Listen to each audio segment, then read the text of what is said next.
Welcome back to the Quarter Acre Homestead, everyone. Today we're talking about how to make your own potting soil. Number one, to save money. Number two, so you know exactly what's in it and so you can grow the best plants ever. Alright, let's get started.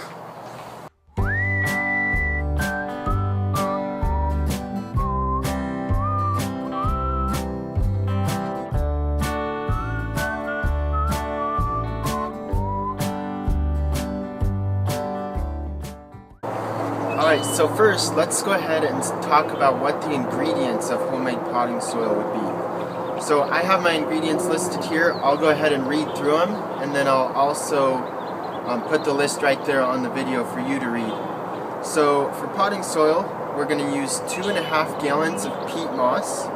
We're going to use 2.5 gallons of perlite, and we're going to use 2.5 gallons of compost. So kind of just 3 ways there, all the same ratio. And then we're also going to add half a cup of lime to counteract the acid of the peat. And then we're going to add 1 cup of green sand, that's for micronutrients. And then 1 cup of colloidal phosphate or soft rock phosphate, and that's for phosphorus. And then that's all we're going to use if it's a seed starting mix. If it's a mix for transplanting or putting actual plants in, we'll also add 1 cup of blood meal, which is for nitrogen, and it's a really nice slow release nitrogen fertilizer. Alright, so let's go look at these ingredients one at a time and talk a little more about them.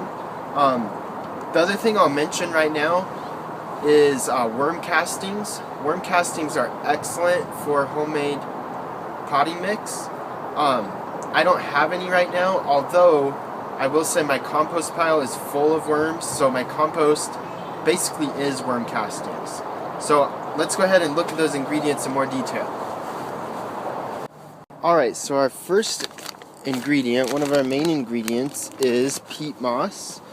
So here I have a big bale of peat moss, 3 cubic feet. I got this from Home Depot. So it was like $10 for this, and this will last me a long time. Alright, and then another main ingredient is the perlite. So let me just show you that. I've had this bag a couple years already. So this is just really light volcanic rock it helps lighten the soil and improve drainage. Alright, and then the other main ingredient is compost, which I have some in this garbage can right here. There's compost. I'm going to actually put it through a screen right here when I make my mixture. I'm going to put the compost through that screen, also the peat moss, just to make sure I catch any big chunks. But like I was saying, my compost, here's my compost piles right here. I have one that's almost done here, one that we're just starting here, and here's one kind of halfway done. But like I was mentioning, my compost pile is full of worms, so there's lots of worm castings in my compost as well, which is just really good for plants. So let me just open up this pile a little bit so you can see some of the worms in here. There you go, look at that. So my compost is just full of worm castings.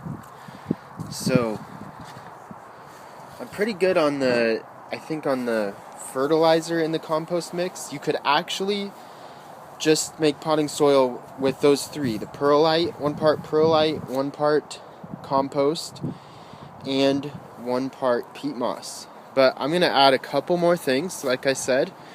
So the next thing I'm going to use is the garden lime. So you can see right here, this says garden lime. And that's going to counteract the pH from the peat moss. It's also called calcium carbonate. So I'm going to add, like I said, a half a cup of that. And then also to fertilize, I'm going to use 1 cup green sand. That's for micronutrients. So here's my green sand. And then also 1 cup of soft rock phosphate, and this is for phosphorus and also some calcium. And then that's all I'm going to use for a seed starting mix. And then if I want one for transplants or for putting plants into, I will also add 1 cup of blood meal for some additional nitrogen. But I've read that seeds will sprout better without the blood meal, so if you're going to be starting seeds in this mix, leave the blood meal out. Alright, let's see. Maybe I'll mention one more thing about my compost. If you don't have a compost pile, you should start one. It's really easy. I am kind of lazy with my compost, but it works just fine. So let me just describe my process. So we just dump all our vegetable scraps in a bin. We just have a bin made with like bricks up against this old shed. You can use bricks, you can use hay bales, boards, whatever works, or you can just make a pile. So we just pile all our food scraps in there. You can also put lawn trimmings or hay or any kind of thing like that. And then we just let it sit for a year. So we don't flip it or anything like that. And that's why we have 3 bins, so we can have some in different parts of the process. And then you get this nice compost like I showed you in this garbage can over here. Alright, so without further ado, let's go ahead and start mixing up our potting soil. I said I'm going to use 2.5 gallons of peat moss. So I have here about a 3-gallon bucket. So kind of like a 5-gallon bucket, but like 2/3 as tall.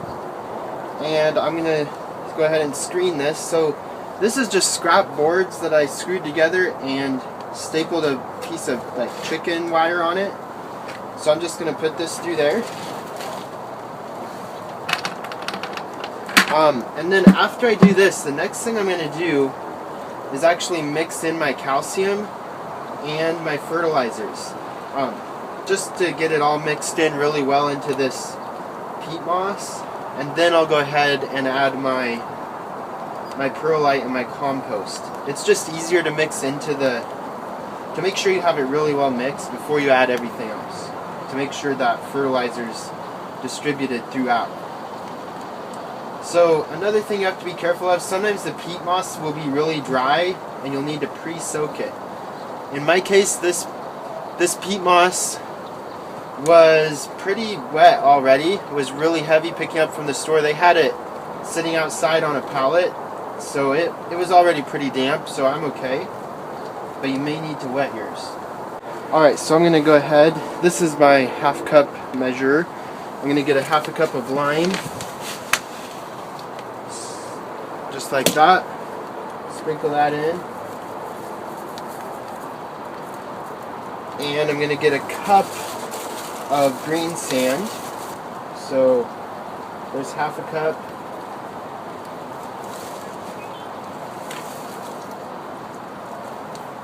One cup.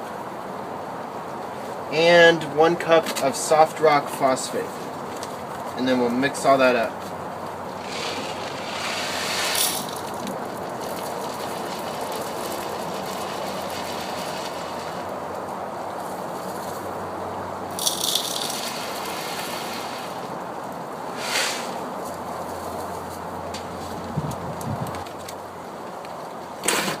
It's starting to rain on me here. But I have my camera under the eave of the house, so I think it's okay. So just mix this up really well, and then we can add the perlite and the compost. So with the perlite, one thing you have to be careful of is it's really dusty, and the dust can be harmful if you breathe it. So you want to do this outdoors, or maybe wear a dust mask.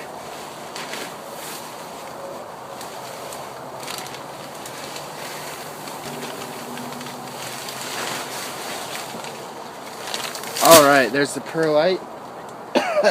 Dusty, okay, mix this in.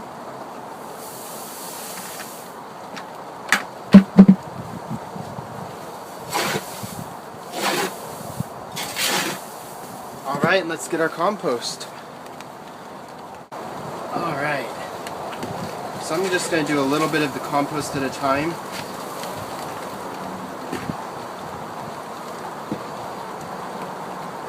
because I'm going to have things like peach pits in there that I'm going to have to take out. Alright, so I'll actually go put this stuff back into my new compost pile, let it compost again. Alright, so I got the last of my compost sifted. Oh, there's like a centipede or something there. So now we just mix it in and we're done.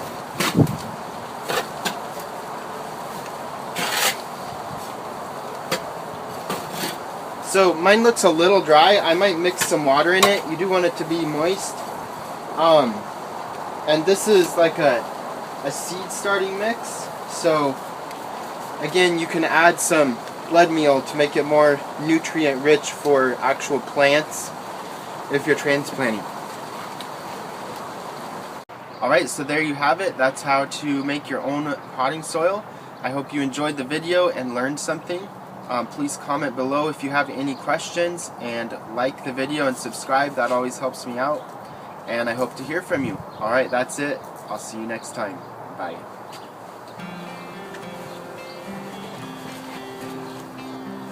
So here's one more view of my mix. This is after I have added some water and mixed it a few times.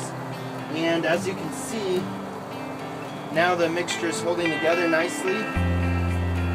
It's going to hold water nicely. It's nice and light and loose for plant roots. Lots of nutrients in there. Just perfect potting soil. So what I'm actually going to do now, I'm going to take about 1/3 of this out. So maybe about a 3-gallon bucket full. And I'm going to put 1/3 of a cup of blood meal in it, because I actually need to transplant my first tomatoes of the year. But for this video, that's about it on making your own potting soil.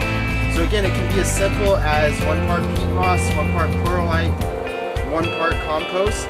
You could even go a step further and do 1 part garden soil, and that's good. The other parts are kind of optional. Alright, let me know if you have any questions.